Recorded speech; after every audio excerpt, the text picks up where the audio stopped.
एक बार की बात है, एक छोटे से गांव में जूरी नामक एक किसान अपनी पत्नी के साथ रहता था। जूरी के पास दो बैल थे, जिनका नाम हीरा और मोती था। जूरी गरीब था, लेकिन वह अपने बैलों से बहुत प्रेम करता था। हीरा मोती उसके अपने बच्चों जैसे थे और उसके जीवन की अभिन्न अंग थे। दोनों बैल भी अपने मालिक की देखभाल और प्यार से खुश रहते थे और हमेशा उसकी आज्ञा का पालन करते। हीरा और मोती को आपस में भी बहुत लगाव था। यदि कभी एक चारा ना खाए तो दूसरा भी उसे मुंह नहीं लगाता था। एक दिन जूरी की पत्नी का भाई गया, दोनों बैलों को अपने साथ ले गया। जूरी के ससुराल में दोनों बैलों से बहुत काम करवाया गया। बैल इस बात से हैरान थे कि उन्हें गया के हवाले क्यों किया। शाम हुई तो दोनों नए घर और नए लोगों के बीच में थे। बैलों को बड़ा अटपटा लग रहा था। किसी तरह दोनों ने चारा खाया। जब रात हुई और सभी सो रहे थे तो दोनों बैल रस्सी तोड़कर अपने घर यानी जूरी के यहाँ दौड़ पड़े। सुबह जूरी ने जब हीरा और मोती को अपने आंगन में देखा तो उसने उन्हें गले से लगा लिया। यह देखकर जूरी की पत्नी को बड़ा गुस्सा आया। उसे दोनों बैलों को खूब खरी खोटी सुनाई और तय किया कि दोनों को खाने में केवल सूखा भूसा ही दिया जाएगा। बाद में जूरी का साला गया, फिर आकर दोनों बैलों को अपने साथ ले गया। पिछले दिन की घटना से बहुत क्रोधित था, इसलिए उसने भी दोनों को खाने के लिए सूखा चारा ही दिया। जैसे तैसे रात कटी और सुबह गया, दोनों बैलों को हल जोतने के लिए खेतों में ले गया। लेकिन हीरा मोती ना तो मानो एक कदम भी ना उठाने की कसम खा ली थी। गया ने दोनों की खूब पिटाई की और रात में फिर से भूसा खाने को दिया। अपने प्यारे मालिक से दूर होकर दोनों बैल बड़े उदास हैं। तभी वहाँ एक छोटी लड़की आई, उसने दोनों को एक एक रोटी खिलाई। खाली एक रोटी से दोनों का पेट तो नहीं भरा, पर उन्हें सुकून बहुत मिला। वह लड़की पड़ोस में रहती थी, उसकी सगी माँ मर चुकी थी।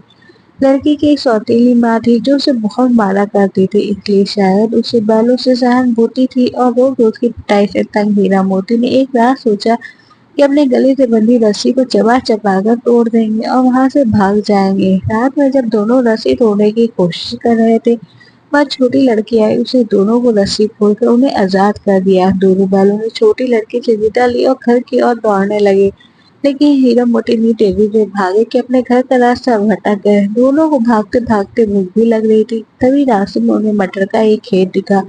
दोनों खेत में घुस गए और जमकर मटर चरने लगे। तभी उनका चरना हुआ ही था कि वहाँ एक सांड आ गया। दोनों बैलों ने सांड के साथ बड़ी हिम्मत से लड़ाई की और उसे वहां से भगा दिया। लेकिन तब तक खेत में काम करने वाले लोग हाथों में लट्ठा लेकर आ पहुंचे। हीरा बच बच कर भाग ही रहा था, लेकिन उसने देखा कि लोगों ने मोती को पकड़ लिया तो वह भी वहीं रुक गया। अब लोगों ने दोनों बैलों को पकड़कर मवेशिया में एक बाड़े में डाल दिया। उस मवेशिया में पहले से ही कई बकरियां, घोड़े, गधे, बैल बंद कर रखे गए थे। उन्हें खाने के लिए कुछ नहीं दिया जाता था, इसलिए सारे जानवर कमजोर होकर जमीन पे बेजान पड़े हुए थे। हीरा मोती को भी पूरा दिन बीत जाने के बाद जब खाने को कुछ नहीं मिला तो हीरा का सब्र खत्म हो गया। उसने बाड़े की कच्ची दीवार पर जोर जोर से अपने सींगों से दीवार की मिट्टी गिराने लगा। तभी बाड़े का पहरेदार लालटेन लेकर जानवरों की गिनती करने आ पहुंचा। हीरा को दीवार पर सींगे मारते देख उसने डंडे से बैल को मारना शुरू कर दिया और उसे एक मोटी रस्सी से बांधकर वहां चला गया। हीरा की हालत देखकर मोती को बहुत गुस्सा आया।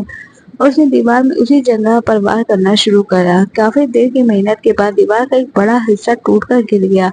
दीवार गिरते ही बैल, बकरियां और घोड़े वहां से भागने लगे, लेकिन गधा वहीं खड़े रहे। जानवरों ने बहुत उकसाया, पर अपने डर की वजह से गधा एक जगह से हिल ही नहीं रहे थे। दूसरी ओर मोती अपने दोस्त हीरे को रस्सी तोड़ने की भरसक कोशिश करने लगा। थोड़ी देर में वो फटने वाली थी। अब हीरे ने मोती से कहा, वहां से भाग जाने का इशारा किया, लेकिन अपने मित्र को छोड़कर जाने वालों में से मोती नहीं था। उसने वहां खड़े गधे को सींग मार कर बाड़े से भगा दिया और फिर हीरे के पास जाकर बैठ गया। अब सूरज उग गया और पहरेदार बाड़े के मालिक को जानवरों के भागने की खबर लग गई और वे आए और मोती खूब पिटाई करके उसे भी मोटी रस्सी में बांध कर चले गए। दोनों बैल करीब एक सप्ताह तक बंधे रहे और उन्हें कुछ भी खाने को नहीं दिया गया, बस एक तसले में पानी रखा। ये दोनों जिंदा थे। कमजोरों से बैलों की हड्डियां निकल आई। एक दिन बाड़े के मालिक ने उनकी नीलामी करवाई, लेकिन दोनों इतने कमजोर दिख रहे थे कि कोई उन्हें खरीदने के सामने ही नहीं आ रहा था। तभी एक आदमी सामने आया और मुंशी से थोड़ा मोल भाव करके अपने उन्हें खरीद लिया। और हीरा मोती डरे हुए थे और उनसे सोचा अब कहाँ जा रहे हैं, लेकिन डंडे के डर से दोनों उस आदमी के साथ साथ चलने लगे। चलते चलते दोनों को एहसास हुआ यह तो वही रस्सी है जहाँ से गए उन्हें ले गया था। रास्ते में पहचान होते ही दोनों उत्साह में झूमने लगे। जैसे ही वे अपने घर के पास पहुंचे तो आदमी से रस्सी छुड़ाकर दौड़ने लगे। घर के दरवाजे पे ही जूली बैठा हुआ था। जैसे ही मालिक और बैलों ने एक दूसरे को देखा तो तीनों की खुशी का ठिकाना न रहा। जूली ने हीरा मोती को गले से लगा लिया। बैलों की आंखों में आंसू बहने लगे। तभी वह आदमी वहां बैलों के पीछे पीछे भागता आया और जूली से बोला, ये मेरे बैल हैं। मैंने इन्हें मवेशी खाने में नीलामी में खरीदा है। जूली ने तर्क से जवाब दिया, किसी को मेरे बैल को बेचने का अधिकार नहीं। ये तभी बिकेंगे जब मैं इन्हें बेचूंगा। आदमी ने ताव से आकर कहा, मैं तुम्हारे खिलाफ थाने में रपट दर्ज कर दूंगा। तब जूली ने कहा, ये बैल मेरे ही है, जिसके सबसे बड़ा सबूत यह है कि ये मेरे घर में खड़े हैं। आदमी चिढ़ गया और बैलों की रस्सी पकड़कर अपनी ओर खींचने लगा। लेकिन तब तक अपने मालिक से मिलकर हीरा मोती में गजब की हिम्मत आ चुकी थी। दोनों ने आओ ना देखा ना ताओ उस आदमी के सीने से खदेड़ कर गांव से दूर भगा दिया। बैल घर आए तो जूली ने दोनों को उनका पसंदीदा भूसा, दाना और चारा दिया। प्यार से उन्हें सहलाने लगा। हीरा मोती मिलकर चारा खाने लगे। बैलों के पास आके मुस्कुराते हुए उसने उनका माथा छुआ और उन्हें ढेर सारा प्यार दिया। इस कहानी से हमें यह सीख मिलती है, जानवरों में भी भावनाएं होती है और हमें उनके साथ प्रेम और सहानुभूति से पेश आना चाहिए। कहानी अच्छी लगी हो तो लाइक शेयर कमेंट करें। चैनल पे नए हो तो सब्सक्राइब करें। Thanks for watching.